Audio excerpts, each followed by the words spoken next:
नमस्कार दोस्तों, मैं राजेश यादव अमरस्तंभ.com से आपका स्वागत है एक बार फिर से हमारे चैनल में। आज हम इस तरह से उपस्थित हुए हैं बर्रा 8 में। देखा जाए एक एनजीओ है, एक संस्थान है, हम वहाँ पे उपस्थित हैं और ये बहुत ही बड़ी सस्पेंस की बात है कि वो एनजीओ संस्थान क्या है, किसके द्वारा चलाया जा रहा है, माध्यम क्या है, किस हित और किस कल्याण के लिए है। हमारे साथ ऐसे ही आज एनजीओ के मेन डायरेक्टर जो इसके निर्माता हैं वो हमारे साथ मौजूद हैं। चलिए आपको ले चलते हैं उस ओर। मिस्टर अनुज तिवारी जी, आप अपना परिचय दीजिए चैनल को कि आप क्या करते हैं और एनजीओ क्या है। नमस्कार साथियों, मैं अनुज तिवारी आवाज़ एनजीओ से।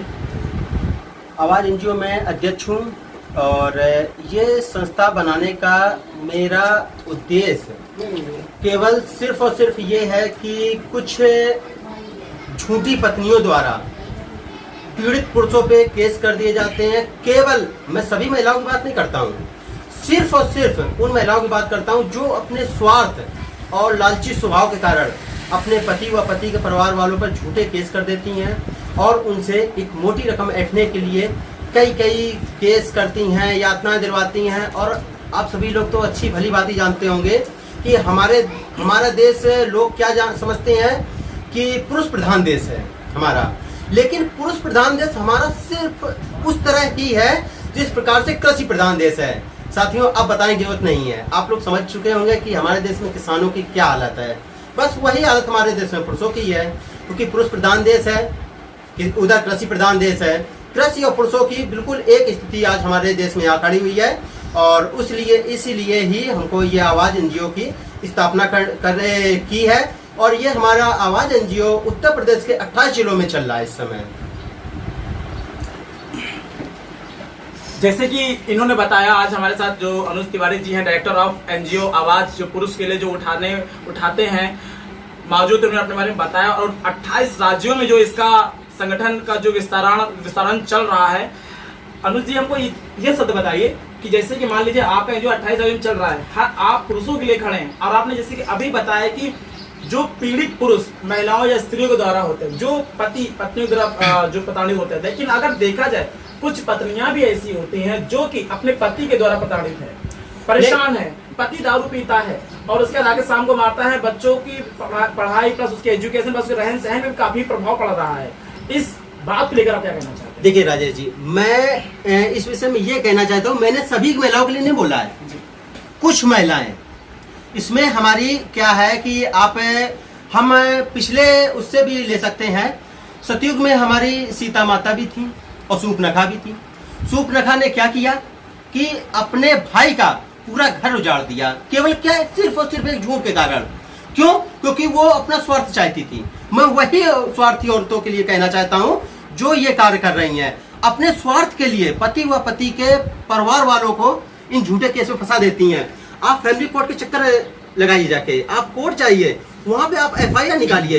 एफआईआर में सिर्फ और सिर्फ एक ही बात लिखी है, मैंने एक सर्वे कराया था अभी पिछले साल, उसमें सिर्फ और सिर्फ एक बात लिखी है, भूखा रखते, प्यासा रखते, मारते पीटते हैं, हमारा केयर नहीं करते हैं, टॉर्चर करते हैं। बस यही बातें नॉर्मल सी रहती हैं। और जबकि उसके पीछे का उद्देश्य क्या देखा जाए कि वो महिला क्या है, आज़ादी चाहती है, स्वतंत्रता चाहती है। मैं जानता हूँ ये सब, लेकिन बट क्या कहती है कि घर से अलग रहो।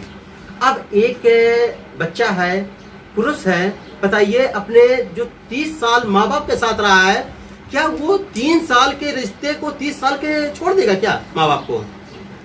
तो इस वजह से उसी प्रेशर बनाने के लिए एक दहेज प्रथा, ये झूठा केस, ये षड्यंत्र देती हैं ये महिलाएं। मैं सभी महिलाओं की बात नहीं करता। जैसे कि अनुज तिवारी जी, जैसे कि मैं बात मानना चाहता हूँ, जैसे मैंने कुछ पुरुषों के लिए बात कही है, जो पुरुष नशा करते हैं शाम को आकर के और अपनी पत्नियों को भी यातनाएं देते हैं और बच्चों को भी मतलब की पीड़ा देते हैं, तो उनके लिए आप क्या कहना चाहते हैं? नहीं, जो ये पुरुष इस प्रकार की एक्टिविटी करते हैं, मैं तो उनके बिल्कुल विरोध में हूँ। और ऐसा नहीं है, एक तो केसेस हमारे एनजीओ में महिलाओं के भी आए हैं, मध्य प्रदेश छतरपुर से भी आया था, तो उसकी हम लोग ने सुनी है, उसके खिलाफ भी एक्शन लिया है, ऐसी बात नहीं है। तो हम उन पुरुषों के खिलाफ है, लेकिन राजेश जी मानिए तो 95% आजकल जो झूठे केसेस लगाए जा रहे हैं, मैं कोर्ट की सिर्फ और सिर्फ बात करूं, जो इस तरह की स्त्री अगर झेल रही है यातनाएं, वो कभी कोर्ट नहीं जाएगी, वो वहीं पे मार खाएगी। पिटती रहेगी बेचारी, लेकिन वो जो है कोर्ट नहीं जाएगी। उसमें से 100 में 1 आध जाती हैं। और क्या मैं आपको बताना चाहता हूँ कि जो ये सच्ची महिलाएं हैं जिनके साथ रियल में ये हो रहा है, उन झूठी महिलाओं की वजह से आज उनको भी वाकई में न्याय नहीं मिल पा रहा है। मैं आपको ये रियलिटी बता रहा हूँ कोर्ट की स्थिति देखकर। जो सर्वे करवाया है अभी मैंने, इसमें रियल में यही है, क्योंकि दहेज प्रथा जैसे केस 10 साल खींचे जाते हैं और 10 साल में जो स्त्री वाकई परेशान है वो कहाँ जाएगी। तो इन झूठी महिलाओं के कारण जो सच्ची महिला है आज वो भी बेचारी न्याय नहीं पा रही है सही से। अब तक आपने लगभग ऐसे कितने केस सॉल्व कराए होंगे कुछ? देखिए हमारे पास कम से कम देश भर से कुछ नहीं तो करीबन 15 से 20 हजार पीड़ित पुरुष जुड़ा हुआ है, और उसमें कुछ का फैमिली मतलब हम लोग ने परिवार बसा भी दिया है। दोनों पक्षों की बात करके, दोनों पक्षों में सुलह समझौता करवा के आज वो हंसी खुशी से रह भी रहे हैं। तो हमारा मोटिव ये नहीं है कि घर उजाड़ो, हमारा मोटिव है कि घर बसाओ, परिवार बसाओ, बच्चों को मत बिखरने दो। हमारा मोटिव ये है। कितने सालों से आपका एनजीओ का मतलब चल रहा है? ये हमारा 1.5 साल हुआ है अभी। 1.5 साल। सरकार के द्वारा कुछ आपको नहीं, ऐसा तो कहीं कुछ नहीं है। सरकार से कोई मदद नहीं है, ना कोई फंडिंग है। सिर्फ और सिर्फ ये जो है हम लोग जो हैं जिन्होंने निर्माण संस्था किया है वही लोग अपने ही सब उससे करते हैं, स्टैंड है। जैसे कि हमारे साथ मिस्टर अनुज तिवारी जी मौजूद थे और उनके में आवाज़ एनजीओ में आज आया और उनसे हमारी कुछ बातचीत हुई। पुरुष कल्याण के लिए इन्होंने जो भी कदम उठाया है, साथ मिलकर प्लस 28 राज्यों में इन्होंने अपना ये विस्तारण किया हुआ है। इससे तो ये लगता है कि आगे आने वाला समय हमें लगता है कि इस तरह से जो कोर्ट कचहरी जो लोग चक्कर काटते रहते हैं उससे तो कहने के से निजात मिलेगा। हमारे ख्याल से आप लोगों को भी इस तरह से चीज़ें सोचनी चाहिए। इसी तरह से आप हमारे साथ बने रहिए। देश दुनिया के बाकी और बड़े खबरों के साथ मैं राजेश यादव, अमर स्तंभ से।